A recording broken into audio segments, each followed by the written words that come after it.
Projektując nowe samochody, styliści bardzo często inspirują się naturą. Takie BMW na przykład sięga dosyć często do świata zwierząt. Mieliśmy od nich rekina, mieliśmy stosunkowo niedawno bobra w BMW M3 i w 4, a teraz mamy co?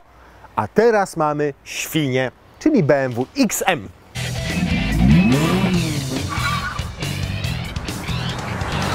BMW chwali się i podkreśla na każdym kroku, że XM to od 1981 roku pierwsze BMW ze znaczkiem M, które nie wywodzi się z żadnego innego modelu, tylko powstało wyłącznie w tym dziale M odpowiedzialnym za samochody sportowe. Natomiast jest to prawda, za przeproszeniem, ponieważ płyta tego samochodu to jest nic innego jak BMW X7. Nawet rozstaw osi jest identyczny i wynosi 3 metry i 105 mm, czyli 3 metry, 10 cm i 5 mm. Jest tylko 7 cm krótszy od X7, ale jest od niej na przykład szerszy tam o 5 czy 6 cm.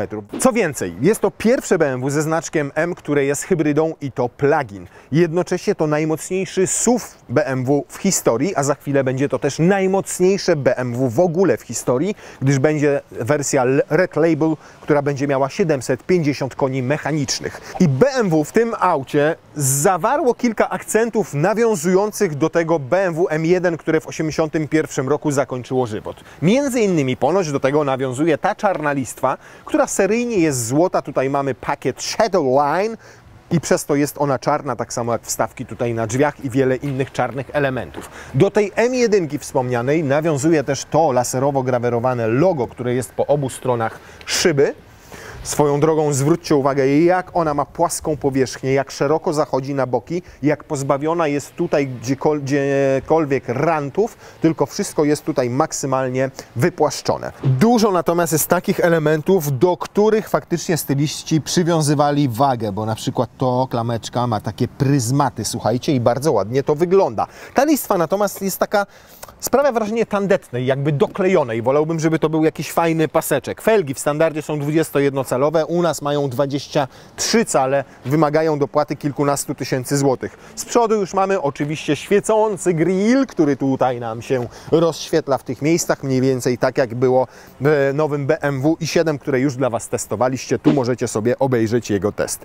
Cały samochód wygląda tak, jakby projektował go człowiek, który jeszcze się nie urodził. Jest samochodem z przyszłości. Jest jak Cameron Diaz spacerująca nago po nowym świecie. I to bez makijażu. Jeden powie, o k***a, naga Cameron Diaz, a drugi powie, o k***a, Cameron Diaz bez makijażu. Takie kontrowersje budzi ten samochód swoim wyglądem. Natomiast oczywiście to, co najbardziej i tak wszystkich jara, to to, co jest tutaj pod maską. V8 biturbo 4,4 litra pojemności i 489 koni mechanicznych plus 650 Nm. Ale to nie wszystko, bo zaraz za tym silnikiem jest też jeszcze elektryczny, bardzo mocny, bo ma 197 koni mechanicznych i 250 Nm. Łączna moc całego zestawu to 653 konie mechaniczne i jednocześnie 800 Nm. Dużo. Oczywiście, jako że to plug-in, no to możecie go sobie naładować. I bateria też robi tutaj wrażenie, bo jej pojemność netto to 25,7 kWh, czyli tyle, ile miało pierwsze BMW i3, które było przecież pełnym elektrykiem. To dokładnie taką baterię ma teraz plug-in od BMW. Jak szybko można to naładować? Ładowarka pokładowa ma 7,4 kW mocy, więc pełne ładowanie od 0 do 100% tego akumulatora zajmuje jakieś 4-4,5 godziny. Całkiem szybko, jeżeli macie siłę na przykład w domu, tak jak ja. Zasięg, jaki możecie przejechać tutaj tylko na elektryce, to podobno 82 km według BMW. Ja jak wsiadłem do niego pierwszy raz i był naładowany do pełna, to pokazywał zasięg nawet 102 km, ale umówmy się, możecie naprawdę z dużym wysiłkiem zrobić taki dystans tylko w mieście. W realnych warunkach będzie to bardziej 60-70 km. Natomiast poważnym mankamentem tego auta, szczególnie że ma znaczek M w nazwie, jest masa.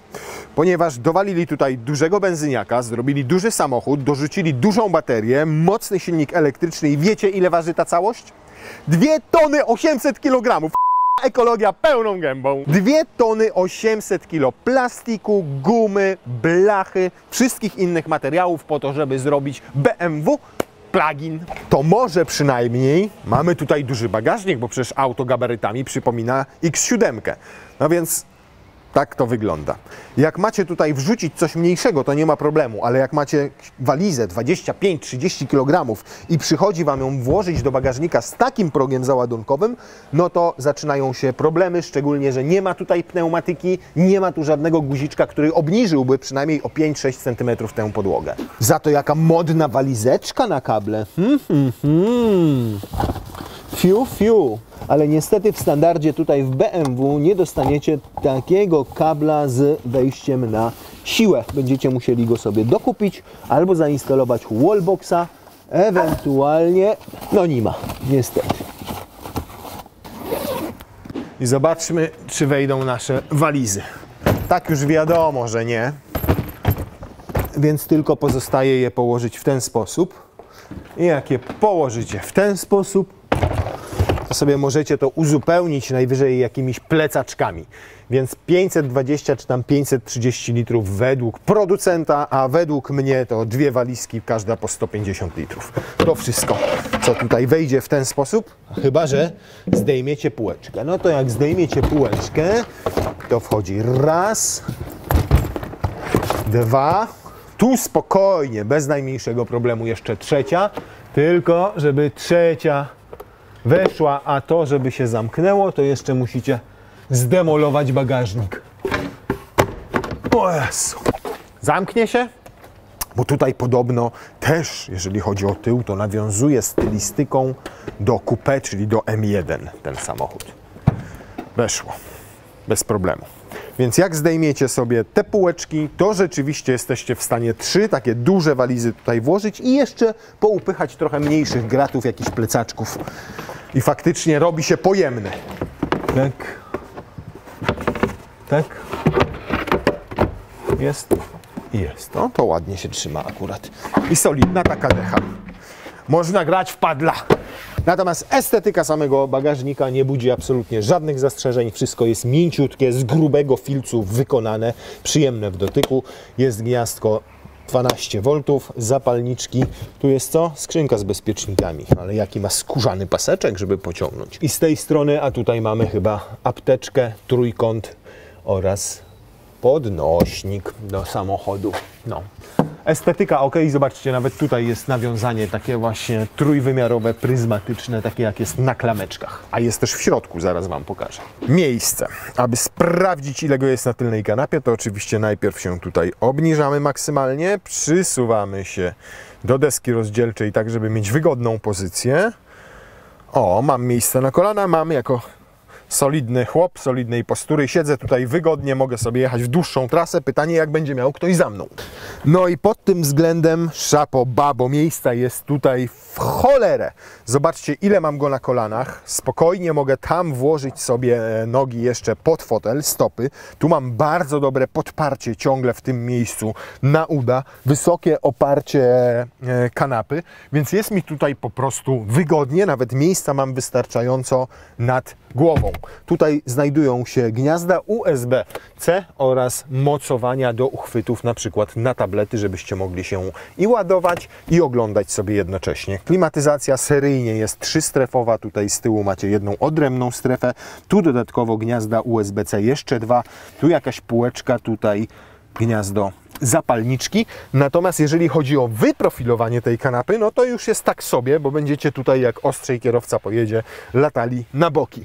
Podłokietnik jest make-up holdery, to dodatkowo tę część możecie sobie złożyć, więc kanapa jest dzielona i oparcie w proporcjach 40-20-40. Jak to składacie, to tu jest w miarę płasko, można przewieźć sobie dłuższe przedmioty. Pod względem praktyczności nie można tutaj mieć uwag. Wszystko to jest naprawdę ślicznie zrobione.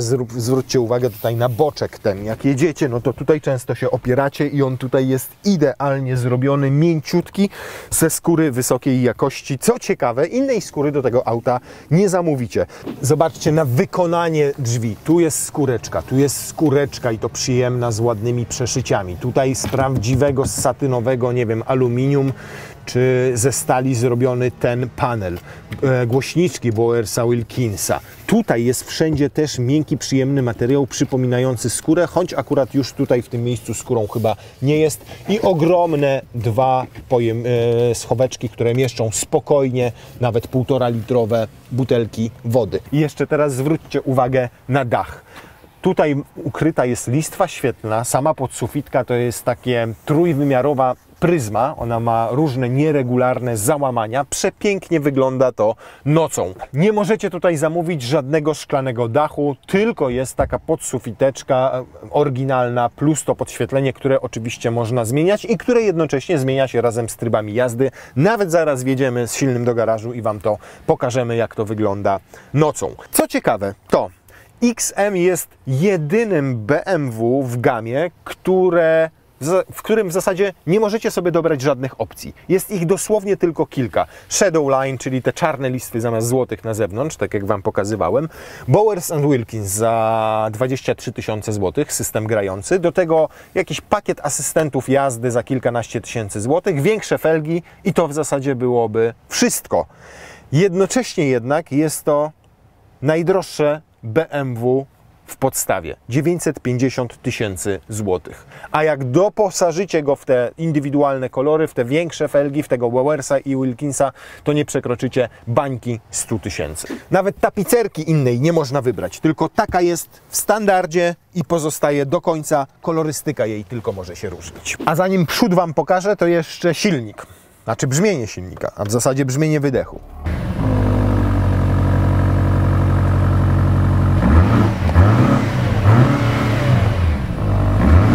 O, teraz tryb sportowy włączyłem, napędu.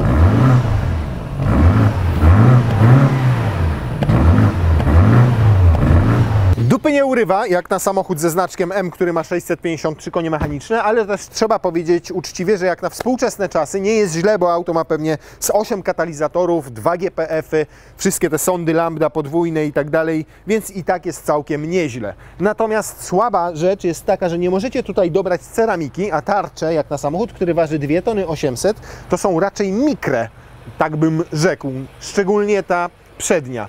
Bo zobaczcie, ile tutaj jeszcze jest miejsca na przykład pomiędzy zaciskiem a felgą 23-calową, czyli są niezmienione względem tej 21-calowej. Ona też spokojnie wchodzi na tę tarczę. No przydałaby się już przede wszystkim przy takiej masie możliwość zamówienia ceramiki albo węglowo-ceramicznych hamulców. No dobra, to wnętrze pokażmy Państwu w końcu. Tutaj już jest mniej kontrowersyjnie. Tutaj już jest bardzo dużo nawiązań do innych współczesnych BMW. Te dwa ekrany, które są zakrzywione w kierunku kierowcy, ten ma prawie 15 cali, ten 12,3, tworzą jedną spójną całość. Grafika dokładnie taka jak w innych modelach, więc nad tym nie będziemy się rozwodzili. Troszkę inaczej ta część tutaj jest zaprojektowana. Tu są głośniki, nie wiem co tutaj jest, ale dziwnie to wszystko wygląda łącznie z tym head-upem, który tutaj ukryto. Co do jakości nie można mieć żadnych zastrzeżeń tutaj z przodu również. Dziwne są takie te wstaweczki. Nie wiem po co. To jest takiego z jednej strony urozmaicenia, owszem, ale z drugiej nie wiem, czy nie za dużo tutaj grzybów w barszczu. Tym bardziej, że tu skóra, tutaj karbon, swoją drogą sprawia wrażenie dosyć taniego ta struktura. Ona nie jest błyszcząca, jest taka zmatowiona, nie jest chropowata, jest bardzo gładka, więc takie wrażenie premium jest z wyglądu, ale jak to dotykacie, to macie wrażenie taniości, tak bym powiedział, ale to naprawdę tylko jeden drobny mankament, może jeszcze poza dźwiękiem, jaki w tym miejscu wydaje z siebie ta inkrustacja karbonowa. Karbonowe, bardzo ładne łopateczki, oczywiście dwa przyciski M1 i M2, które można sobie zaprogramować. Oczywiście możecie już sobie tutaj wchodzić w tę konfigurację i wszystkim sterować. Napędem Comfort Sport Sport Plus, rekuperacją, czy ma być mocniejsza, czy minimalna, podwozie Comfort Sport Sport Plus, układ kierowniczy, hamulec jak ma działać, czy bardziej komfortowo, delikatnie, czy ostrzej w trybie sportowym. No i mamy też ustawienia MX-Drive, czyli taki napęd na 4 koła tradycyjny, 4 koła bardziej sportowo, czyli z naciskiem na tylną oś i 4 koła które ułatwiają jazdę po piasku. Mamy też przycisk M-Mode, ale tyle co on zmienia to systemy wspomagania kierowcy, kiedy są dostępne i inaczej wyglądają wskaźniki. Jak wezmę Sport, to widzicie, tutaj nam się zmienił ten wyświetlacz kierowcy i zapaliło się czerwone światełko w podsufitce i czerwone podświetlenie tutaj i to jest w zasadzie wszystko, co zmienia ten tryb. Mamy tutaj jeszcze jeden przycisk M-Hybrid, których nie ma w zwykłych M-kach i on pozwala Wam wybrać tryb pracy. Teraz wszedłem w hybrid i od razu się włączył silnik i tutaj z wewnątrz przy zamkniętych drzwiach on jeszcze ładniej brzmi, nie? Tylko też tak sztucznie wydaje mi się, jest chyba trochę wspomagany jakimś głośnikiem. Jak wejdziemy sobie w Electric, to mamy wymuszony tryb pracy elektrycznej do momentu, kiedy nie zrobimy kickdowna, to samochód nie będzie włączał silnika spalinowego. Uwaga, teraz robię kickdown i nie włączył, bo jesteśmy na postoju. I mamy jeszcze e-control, czyli tryb hybrydowy z naciskiem na optymalny poziom naładowania akumulatora. De facto oznacza to, że w tym trybie samochód jedzie i cały czas podładowuje baterię, żeby przynajmniej zachować jej stan naładowania na takim samym poziomie, albo nawet ją doładowywać. Co fajne, to możecie tutaj znaleźć sobie w menu, uwaga, ustawienia jazdy. To jest tak, ładowanie, napęd i podwozie, jazda z napędem elektrycznym, elektryk przy uruchamianiu. Czyli decydujecie w momencie, kiedy otwieracie auto, podchodzicie i zaczynacie jechać, czy domyślnie uruchamia się jako elektryk, tak jak ja tutaj ustawiłem w tym wypadku, czy ma się uruchamiać domyślnie w trybie hybrydowym, a wtedy elektrykę musicie wymusić sobie tym przyciskiem M-Hybrid i ją tutaj zaakceptować. No dobrze, to jeszcze pokażmy Państwu, jak to wszystko pięknie świeci. No i co, jak mnie wita? O, rzeczywiście, o jak fajnie wita, o jakie robi światełka piękne. Białe, czerwone, niebieskie, znowu białe, o tu się kręci ale inscenizacja, śliczna jest ta podsufitka tutaj. Bardzo ładne jest to światełko, to jest 100 diod po prawej i po lewej stronie, które tworzą taki trójwymiarowy efekt pryzmatyczny i bardzo ładnie to wygląda. Oczywiście możecie sobie tutaj zmieniać kolory, ja na przykład bardzo lubię ten nawiązujący do nadwozia, papaja się nazywa. No to zacznijmy od jazdy czysto elektrycznej. Bo przecież mamy tu 197 koni. To naprawdę wystarczająco i faktycznie auto jest bardzo bystre i bardzo żwawe. Niestety zmienia bardzo wyczuwalnie biegi. Jest tutaj ta Steptronic skrzynia biegów 8-biegowa ZF-a, dokładnie taka, jaką BMW stosuje w silnikach spalinowych. Natomiast konstrukcja tego całego układu hybrydowego jest taka, że mamy silnik spalinowy i w jednej obudowie silnik elektryczny i skrzynię biegów. W związku z czym nawet jak jedziecie tylko na elektryce, to czujecie tę zmianę biegów. I niestety, o ile w silnikach spalinowych ona przebiega szybko i niezauważalnie, to tutaj ta zmiana każdego przełożenia jest bardzo wyczuwalna, a im szybciej przyspieszacie, tym jest wyczuwalna bardziej. O. I normalnie czujecie, jak w pewnym momencie on zwalnia i dopiero włącza bieg i jedzie dalej. Opóźnienie na samym przyspieszeniu do setki to będzie jakieś 2 sekundy przez same zmiany tych biegów. Dlatego często mówicie, że taka hybryda typu plug-in, ale napęd na 4 koła, bo elektryka ma tylko na tylnej osi. Ale takie rozwiązanie ma też zalety. Lepsze przyspieszenie, bo skrzynia nie musi zmieniać biegów, tylko sam napęd elektryczny odpowiada za tę zmianę przełożeń. Natomiast trzeba uczciwie powiedzieć, że jest bardzo żwawy, naprawdę. Naciskacie i jedzie w zasadzie, odjeżdża jak elektryk dzięki tym 197 koniom i 250 Nm. Natomiast sprawdzimy sobie, jakie będzie miał zużycie energii w takim razie. O! Druga wada to jest to, czyli zawieszenie tego samochodu. To jest katastrofa. SUV z zasady, z założenia powinien być komfortowy. Tutaj czujecie nawet gumę do rzucia, na którą najeżdżacie. W dodatku słyszycie te dźwięki? Słyszycie, jak to wszystko stuka? Samochód ma jakieś 6000, może 5000 przebiegu. Jest twardy i sztywny jak taczka, z której opony zeszło całkowicie powietrze i jest jeszcze wyładowana cegłami. No przecież kupujecie takiego grzmota, który ma 22 cm prześwitu po to, żeby nad tymi dziurami przelatywać. A tutaj nawet jak najeżdżacie na studzienkę, to jest to czuć i słychać. Zobaczcie, to są płaskie studzienki. To nie jest nic specjalnego. 22 cm prześwitu, 2 tony 800, ponad 3 metry rozstawu osi, ponad 5 metrów samego samochodu i nie przywiązano wagi do tego, żeby on gwarantował Wam przyjemny komfort wybierania nierówności. Nawet jak jedziecie ciut szybciej i jest nierówna droga, nie ma dziur, nie ma kolei, nie ma wybojów, ale jest, wiecie, nierówno położony asfalt, to macie wrażenie, że on się zachowuje jak piłeczka kauczukowa. I to wszystko w ustawieniu komfortowym. A pamiętajmy, że jeszcze tutaj możecie sobie włączyć podwozie Sport Plus. A wtedy robi się już twardy jak granit, jak kamień, jak skała. Nawet czuję, jak są pomalowane te linie. Jak wjeżdżacie kołami na nią w Sport Plusie, to są te kotki, te świecące. Zużycie energii. O, zobaczcie, jakie było z tego krótkiego odcinka. I to jest kolejny problem. Owszem, zainstalowano tutaj bardzo dużą baterię, duży akumulator, bo ma te wspomniane 25 ponad kWh pojemności. Niestety przez masę, te 2 tony 800, jest w cholerę energożerny. Nie udało mi się ani razu zejść poniżej 30 kWh na 100 km. Bardziej realny wynik to jest 35 do 40 kWh. Dla przykładu, prawdziwe elektryki w takich warunkach, też te ciężkie, zużywają już w granicach 20 do maksymalnie 25 kWh. Tutaj to prawie 2 razy większa wartość. I jeszcze jedna wada, jak jedziecie w trybie hybrydowym, to nie ma tutaj płynności przełączania się z silnika elektrycznego na silnik spalinowy. Zobaczcie, jedziemy teraz na elektryku, ponieważ silnik spalinowy nie chodzi, widzimy to po obrotomierzu, dodaję gazu. Mija chwila, zanim on się namyśli, co ma zrobić, czy wystarczy mu mocy i momentu z silnika elektrycznego, czy jednak ma włączyć spalinowy.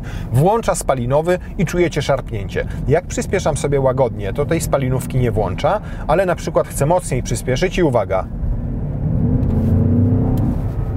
Następuje zwłoka 2-3 sekundowa. Pomiędzy tym, jak wcisnęliście pedał gazu, a samochód ruszył. Przypomina to trochę pracę mild hybrydów w grupie Volkswagena, co już wielokrotnie mówiliśmy w trybie efficiency, że to wszystko jest wyłączone, jedzie jakby w trybie żeglowania, po czym zanim się załączy, to mijają cenne 2-3 sekundy i tak jest tutaj. No dobra, skrytykowaliśmy zawieszenie, skrytykowaliśmy płynność działania układu hybrydowego. To może dla odmiany wypadałoby powiedzieć coś dobrego. No więc dobre jest to, że mamy tutaj MX Drive, czyli taki usportowioną wersję tego napędu na 4 koła z mechanizmem różnicowym na tylnej osi, który sobie dobrze rozdziela pomiędzy prawe a lewe koło, moment i moc. Mamy tutaj też adaptacyjny układ kierowniczy. I wszystko to w połączeniu ze sztywnością tego nadwozia daje absurdalne efekty, jeżeli chodzi o trzymanie się tego samochodu w zakrętach. To jest coś niesamowitego, jak on jeździ, słuchajcie. Zmiana stron, zmiana kierunków, każdy wjazd w zakręt, aż trudno uwierzyć, że ten samochód waży 2 tony 800. Naprawdę. On wjeżdża jak go-kart w zakręty. On zaprzecza prawom fizyki, prowadzi się jak po sznurku. To jest coś niebywałego, co zrobiono tutaj ze stabilnością pojazdu, z przeniesieniem napędu i to przy tej ogromnej, gigantycznej masie. Tak, to zawieszenie ma ogromny minus w postaci tego, że jest cholernie twarde przy normalnej jeździe. Ale jeżeli chodzi o zachowanie tego auta w zakrętach, to tak jak powiedziałem, ono przeczy prawom fizyki. Tu w ogóle wjeżdżacie w takie zakręty, gdzie by Wam się nie chciało, gdzie byście w życiu nie uwierzyli, że sportowym samochodem jesteście w stanie tak pojechać, jak tym grzmotem wielkim, nosorożcem. Nieprawdopodobne, co? I to wszystko dodatkowo z taką pewnością, z taką płynnością, z taką rezerwą bezpieczeństwa. Z takim bezpieczeństwem. No nie... Że takie coś jak tu się dzieje. No dobrze, to zobaczmy w takim razie, co ten grzmocik potrafi, jeżeli chodzi o przyspieszenie od 0 do 100. I zrobimy 2 takie pomiary.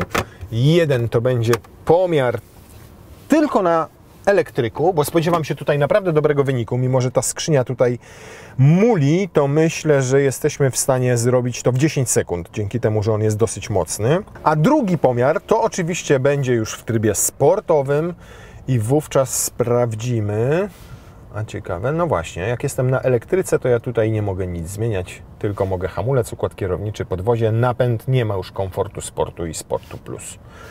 Więc tak jak jesteśmy w takim trybie elektrycznym, w takim sobie pojedziemy. Dobra, 100% mocy.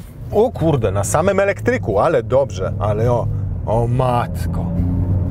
Naprawdę, to straszna jest ta zmiana biegów. Ona mu zabiera ze 2-3 sekundy, jak w pysk strzelił. No ale już jesteśmy przy setce. I co ta setka? No to myślałem, że jest lepiej, szczerze mówiąc. Myślałem, że to będzie wynik poniżej 10 sekund, a jest 11,29, czyli można przyjąć dla uproszczenia, że to 11,3. I tutaj nic już więcej nie wyciągniemy, bo czuć było, że samochód dobrze szarpnął z początku. Tak jak mówię, skrzynia biegów odbiera mu te 2-3 sekundy z tego przyspieszenia, byłoby znacznie lepiej. Co więcej, w trybie elektrycznym ja biegów sobie nie mogę zmieniać. Zobaczcie, co się dzieje w momencie, kiedy wymuszę tryb elektryczny. Proszę, cyk. I chcę łopatką na przykład sobie zwiększyć bieg, żeby ruszyć z dwójki. Automatycznie włącza mi napęd hybrydowy. No dobra, to przystępujemy do pomiaru przyspieszenia takiego maksymalnego, czyli i silnik spalinowy, i elektryczny, i podobno to 4,3 sekundy. W tym celu wystarczy, że sobie 2 razy wcisnę przycisk M2, proszę, aktywacja M2 i mam napęd Sport Plus, podwozie Sport Plus, wszystko w sporcie. Bardziej sportowo się nie da, w dodatku jest wyłączona kontrola trakcji. O, DSC off. O kurwa. No pierwszy start to jest jak łupnięcie po prostu. Ło! Nawet nie ma konieczności dokonywania drugiego pomiaru. 4,26. No ten pierwszy efekt jest piorunujący. I uwaga, hamowanie. No i hamulce powiem Wam, takie se. To przez masę. No normalnie ja mu wbiłem, a on jechał, nie? O, jeszcze lepszy wynik. Chyba mieliśmy z wiatrem tym razem. Zeszliśmy do 4,21. To teraz jeszcze zobaczmy to zużycie energii na autostradzie przy wyższych prędkościach i jednocześnie zobaczmy, jaką maksymalną prędkość tylko na elektryce będzie w stanie osiągnąć. Według producenta, bo to BMW oficjalnie podaje, to 140 km na godzinę, ale też z doświadczenia wiem, że czasami bywa inaczej. Nieraz to więcej, innym razem mniej. No najważniejsze jest, żeby nie pójść w kickdown, tylko trzymać tam blisko ten gaz przy kickdownie. O. No i powyżej 100 już na tej elektryce tak ospale się rozpędza. Nawet zobaczcie, jak tylko jestem na elektryce, to do 150 ma wyskalowany prędkościomierz. 140 i koniec, 141. Resetujemy teraz sobie zużycie energii i mamy 141, no 142 w tym momencie. I zobaczcie, jakie jest zużycie energii chwilowe. Ponad 50 kWh. Abstrakcja. No to wówczas w takich warunkach to przejedziecie na tej baterii 50 km. Nie więcej. Natomiast realnie w takim codziennym, normalnym użytkowaniu, trochę miasta, trochę jakichś tam bocznych dróg, no to ten wynik to będzie na poziomie 70-80 km. 60 to macie jak w banku, nawet zimą. Natomiast 70-80 jest osiągalne. 100 dla naprawdę wytrwałych przy optymalnych warunkach pogodowych też jest osiągalna. Natomiast nawet na elektryce i tylko przy 140 jest głośno. Słychać i od drogi szum opon, tudzież wiatru, który uderza w tę płaską powierzchnię z przodu. No i tutaj przy słupkach też już słychać wiatr. Rekuperacja, mimo że jest ustawiona mocna, to jak zdejmiecie nogę z pedału gazu, no to przydałoby się, żeby była taka, jeszcze mocniejsza. A ona jest taka ni w 5, ni w 10, ale jest, no bo to widać po tym wskaźniku, że doładowuje. No dobrze, to jeszcze tradycyjnie zobaczmy, czy jak na BM-kę przystało potrafi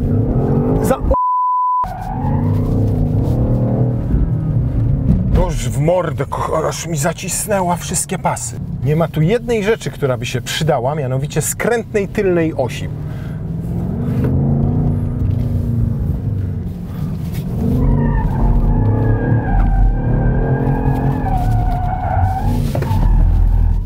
no nie jest tak łatwa w kontrolowaniu i w inicjowaniu driftu i skrętu jak na przykład M3 Touring, którą ostatnio testowaliśmy. O, tutaj jak sobie klikniecie, to możecie obejrzeć jej test.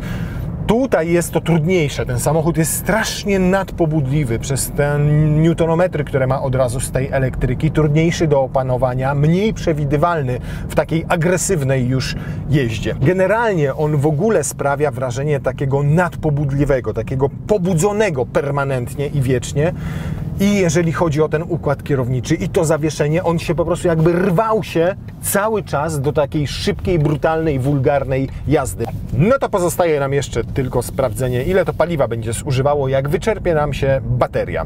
Czyli zużyliśmy całą, jedziemy w dalszą trasę, nie będziemy się przecież ładowali co 60, 70 czy 80 km, tylko chcielibyśmy polecieć sobie w trasę na przykład do Chorwacji. Ile paliwa będziemy musieli przepalić. Dobra, rozładowani jesteśmy. M-Hybrid jeszcze jedzie na elektryku? Jeszcze jedzie na elektryku, to pozwólmy mu się samemu wyłączyć. Jest, wszedł w tryb hybrydowy sam, więc resetujemy zużycie paliwa i zobaczymy, ile to będzie wynosiło teraz przy 120 na godzinę. Więcej nie możemy. Tu jest ekspresówka. Wygląda na to, że BMW próbowało ze statku turystycznego, takiego dużego, zrobić sprytną, szybką motorówkę. I problem polega na tym, że nie jest to ani sprawna, szybka motorówka, ani nie jest to już statek turystyczny. To auto dla ludzi, którzy tak naprawdę nie znają się na motoryzacji. Naprawdę. Nie obchodzi ich moc, nie obchodzi ich przyspieszenie, nie obchodzi ich pojemność tej baterii, to ile przejadą na prądzie. Oni mają nawet w dupie ładowanie tego samochodu. Ich obchodzi tylko jedno. Ich obchodzi to, żeby się pokazać. Mieszkają w Dubaju, mieszkają w Pekinie, w Zjednoczonych Emiratach Arabskich, Katarach, Monachiach, Berlinach, Londynach, Warszawach, Moskwach i oni chcą tylko się pokazać. Chcą, żeby zwracano na nich uwagę. I to auto pod każdym względem zostało zaprojektowane właśnie po to, żeby się mogli nim pokazać. Że mają hajs. Bo nie jest to ani dobre BMW M, ani dobry SUV. Owszem, jestem pod wrażeniem tego, jak doskonały zrobiono tu układ kierowniczy i cały napęd pozwalający pewnie się czuć i bardzo szybko jeździć po zakrętach. Ale to jest absolutnie już wszystko, czym ten samochód mnie urzekł.